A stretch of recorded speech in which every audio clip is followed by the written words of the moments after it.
హరి ఓం గురుభ్యో నమః. ఆత్మీయులందరికీ కూడా నమస్కరిస్తూ ఇప్పుడు మనం 2024 సంవత్సరంలో ఏప్రిల్ నెలలో పాల్గొన మాసం, చైత్ర మాసం ఈ 2 మాసాలు జరుగుతుంటుంది. ఈ యొక్క ఏప్రిల్ నెల పూర్తి కాలంలో ద్వాదశి రాశుల్లో కటక రాశి వారికి 9 గ్రహాల యొక్క సంచారం వలన ఏ యొక్క ప్రతిఫలాలు ఉంటాయి, ఆ గ్రహాలు ఏ రాశుల్లో ఉండడం వల్ల మీ రాశి వారు కటక రాశి వారికి ఏం జరుగుతుంది, ఎలాంటి ప్రతిఫలాలు పొందుతారు అంటే ప్రతిరోజు చాలా చాలా ఇంపార్టెంట్. అలాగే ఈ నెల పూర్తి 9 గ్రహాలు కూడా సంచారం చేస్తుంటాయి. మన భూమి కూడా తిరుగుతుంది, అలాగే అన్ని గ్రహాలు కూడా తిరుగుతుంటాయి. అవి తిరిగేట్లాంటి స్థానం మీ రాశి వారికి ఏ చోటు నుండి చూస్తున్నాడు ఆ గ్రహము, ఎలాంటి బలం వస్తుంది అనేది గమనించాలి. ముఖ్యంగా మా యొక్క ఓం శ్రీ జ్యోతిష్యం ఛానల్ని సబ్స్క్రైబ్ చేసుకోకుండా ఉన్నవారు సబ్స్క్రైబ్ చేసుకోండి. మా వీడియోస్ ఇష్టమైతే కనుక లైక్ చేయండి. మీ మిత్రులకు, మీ ఫ్యామిలీ ఫ్రెండ్స్కి ఈ ఒక్క విషయాల్ని షేర్ చేయాలనుకుంటే షేర్ చేయండి. ఇప్పుడు కటక రాశి వారికి ఫైనాన్షియల్ స్టేటస్, అదృష్ట భాగ్యము చాలా బాగుంది. సూర్యుడు భాగ్యస్థానంలో 13వ తారీఖు వరకు ఉంటాడు. భాగ్యంలో శుక్రుడు కూడా ఉచ్చ స్థితిలో ఉంటాడు. కాబట్టి శుక్రుడు ధనము, సంపత్తు, ఐశ్వర్యం, యోగాలన్నీ ఇస్తాడు. కానీ శుక్రుడు సూర్యునికి శత్రువునే. అక్కడ రాహు కూడా ఉన్నాడు. రాహు కూడా సూర్యునికి శత్రువునే, శుక్రునికి శత్రువునే. శత్రు గ్రహాలన్నీ మిక్స్ అయినాయి భాగ్యంలో. అయినా కూడా కన్ఫ్యూజన్స్ ఉన్నా కానీ ప్రతిఫలం దొరుకుతుంది. టెన్షన్ల మధ్య వచ్చేస్తుంది డబ్బు. అలాంటి భాగ్యం అనేది లభిస్తుంది. మీరు కూడా కొన్ని ఇన్వెస్ట్మెంట్ చేయాలనుకునేవాడు చేయొచ్చు. కానీ రాహు కేతుల యొక్క దృష్టి ఉండడం వల్ల దుర్గాదేవి దర్శనం చేయండి. మహాగణపతి ఒక పూజా సేవ చేసి ఎర్ర పూల్ని గణపతికి అర్పించి మీ ప్రయత్నాన్ని ప్రయత్నించవచ్చు. ఈ యొక్క సూర్యుడు మీకు 13వ తేదీకి మేషరాశికి సంచారం చేస్తాడు. మేషరాశిలోకి రావడం వల్ల లాభాలు ఎక్కువ అవుతాయి. వృత్తిలో అభివృద్ధి అవుతారు. మీకు ఇన్ని రోజులు జాబ్ రాలేదు అనుకునే వాళ్ళకి జాబ్ వచ్చేస్తుంది, వర్క్ వస్తుంది, ఫిక్స్ అయిపోతారు. ఖచ్చితంగా 13వ తేదీ రాసి పెట్టుకోండి. కటక రాశి వారికి ఏదో ఒక పనులు వస్తాయి. ఏదో ఇన్ని రోజులు లేవు పనులు అని కూడా వర్క్లు వస్తాయి. జాబ్కి వెళ్ళాలనే వాళ్ళకి జాబ్ వస్తుంది, జాబ్లో ఉండే వాళ్ళకి ప్రమోషన్ వస్తుంది. ఇలాంటి ఒక్క ప్రయోగం, ప్రతిఫలం ఖచ్చితంగా జరుగుతుంది. మంచిది, ఇబ్బంది లేదు. ఇంకా ప్రయత్న కార్యాలు అయితే చాలా పెద్ద ఎత్తున చేయొద్దండి. ఎందుకంటే మీరు చేయట్లాంటి కొత్త ప్రయత్నాలు ఏదైతే ఉంటాయో అవి ఇబ్బందికరంగా ఉంటాయి. అందుకు నూతనంగా ఏ యొక్క ప్రయత్నం చేయదండి. ఎస్పెషలీ భూమి విచారం, బిజినెస్ విచారం, వ్యాపార విచారం, వ్యవహార విచారం, మీరు ఒక ప్రాపర్టీ కొనడం కానీ, ఒక సైట్ తీసుకోవడం కానీ, ఇల్లు కట్టే ప్రయత్నం కానీ ఇవి ప్రస్తుతం అయితే చేయొద్దండి. ఎందుకంటే కాస్త సమయం బాగుండదు మీ ప్రయత్నాలకి.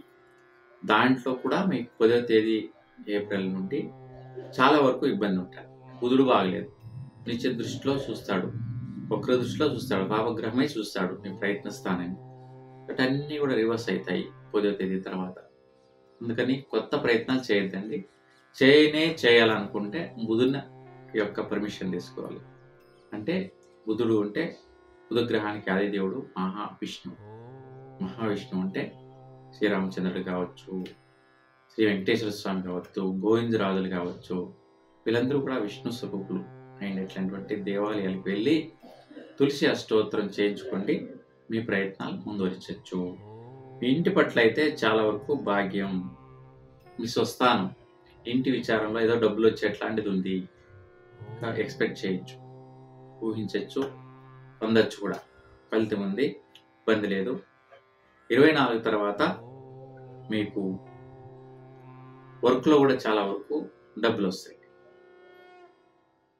మంచి ఫలితం వస్తుంది. టోటల్గా ఇంటి పూట్ల సాటిస్ఫాక్షన్ మంచిగా ఉంటుంది. ఇంకా చదివే పిల్లలకైతే కాస్త టెన్షన్ ఉంటాయి, ఆరోగ్యం చెడుతుంది. ముఖ్యంగా ఎవరైతే చదివే పిల్లలు కటక రాశి వారు ఉన్నారో వాళ్ళు గమనించండి, కొంచెం ఆరోగ్యం ఏప్రిల్లో జాగ్రత్తగా చూడాలి. డైజెషన్ ప్రాబ్లం రావడం, తినే తిండి జీర్ణం కాకుండా ఉండడం, ఇలాంటి ఇబ్బందులు కూడా వస్తాయి.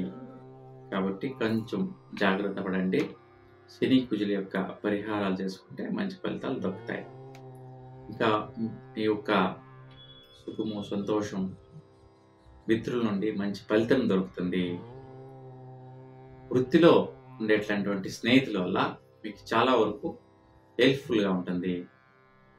ఎవరైతే జాబ్లో మీకు స్నేహితులు ఉన్నారో వాళ్ళు మీకు ఈ సమయంలో చాలా చాలా వరకు గైడెన్స్ ఇస్తారు, అడ్వైస్ చేస్తారు, సపోర్ట్ చేస్తారు కూడా.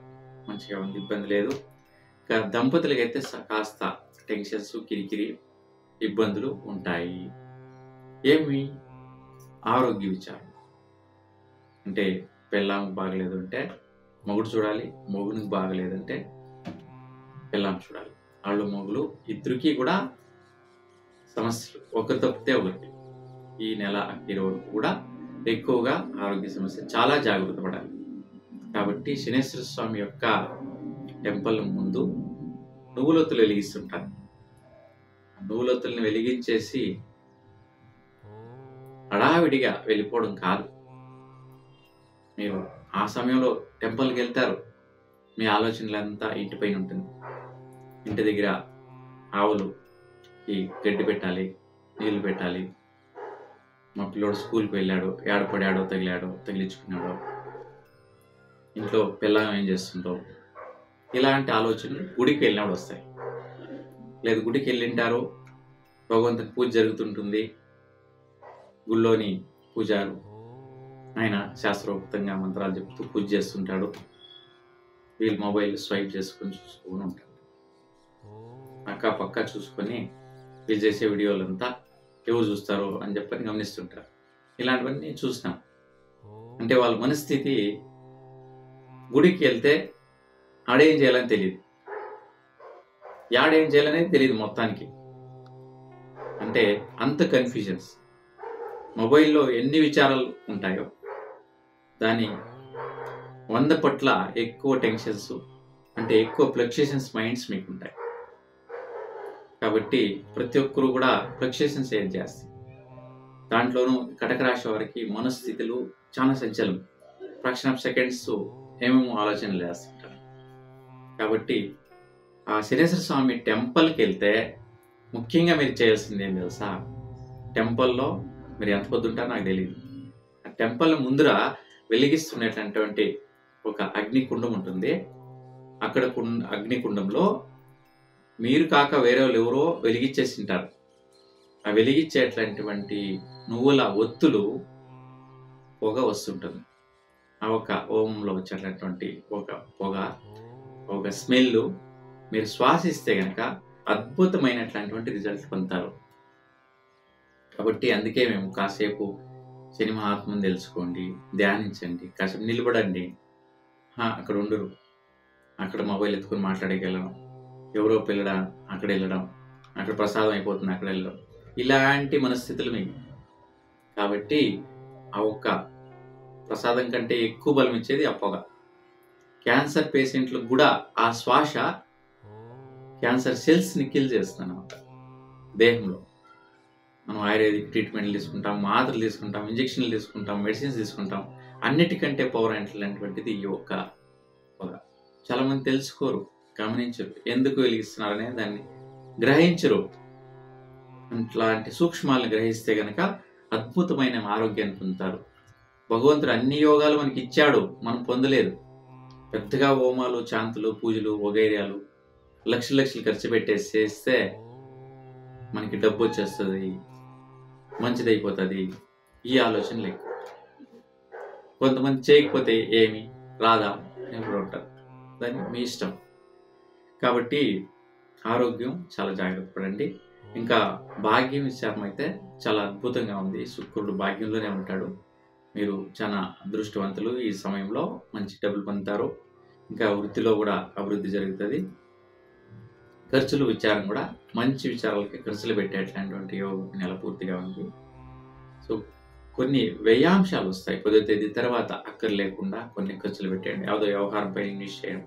10వ తేదీ తర్వాత ఒక్క బిజినెస్ వ్యవహారం పైన కూడా ఇన్వెస్ట్మెంట్ చేయొద్దండి, ఒక్క రూపాయి కూడా. బుధుడు బాగుండడు, బాగలేని టైంలో ఎందుకు చేస్తారు? విషయం తెలుసుకొని గమనం ఉండిపోవడం మంచిది. ఒక 1 మంత్ ఆ తర్వాత బుధుడు మళ్ళీ మేషరాశికి రావడం, చేంజ్ అవ్వడం జరుగుతుంది. ఎప్పుడు ఒకే స్థితి నుండి ఎఫెక్ట్స్ రాదు, చేంజెస్ ఉంటుంది. కాబట్టి సో ఈ ఒక్క అంశాలని మీరు గ్రహించి మీరు పాటిస్తే మీకు అందరికీ కూడా మంచిది జరుగుతుంది. మీకు అందరికీ కూడా శుభం కోరుతూ నమస్కారం.